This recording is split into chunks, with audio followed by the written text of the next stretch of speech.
Hi. To start with the recipe, first, let's begin by whisking our 6 eggs in a large bowl. You want to break up those yolks completely and get a smooth mixture. Keep whisking until you don't see any streaks of egg white. That's your signal that they're perfectly combined. Now, we'll add our 2/3 cup of sugar, 1/4 teaspoon of salt, and 1 to 2 teaspoons of vanilla extract to our whisked eggs. Mix everything well until the sugar starts to dissolve. You'll know it's ready when the mixture feels less grainy between your fingers. Here comes a crucial step, heating our 4 cups of milk. Pour it into a saucepan and heat it over medium heat.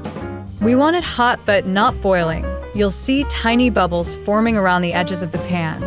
That's your cue to remove it from heat. This next step requires attention. We're going to slowly pour our hot milk into the egg mixture while stirring constantly. This is called tempering, and it prevents the eggs from scrambling.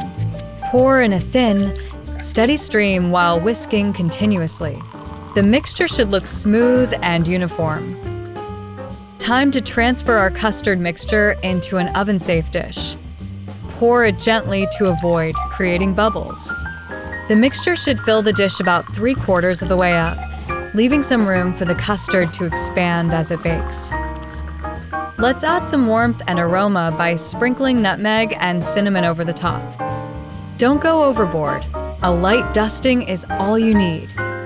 You should still be able to see the custard through the spices. Now for the water bath setup.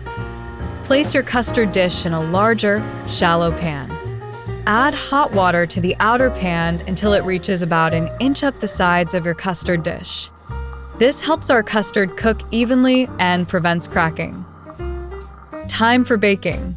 Pop it into your preheated 350 degrees Fahrenheit oven for 45 to 60 minutes. The custard should be mostly set, but still have a slight wobble in the center when you gently shake the pan. That's how you know it's perfect. Let's check if it's done with a toothpick test. Insert a toothpick about 1 inch from the center. It should come out clean. If you see any custard clinging to it, give it another 5 minutes and check again. Finally, remove your custard from the oven and let it cool completely before serving. The custard will continue to set as it cools. You'll know it's ready to serve when it feels cool to the touch and has a firm, silky texture. And that's how you make this delicious recipe. If you enjoyed it, don't forget to subscribe to the channel for more recipes like this one. Bye.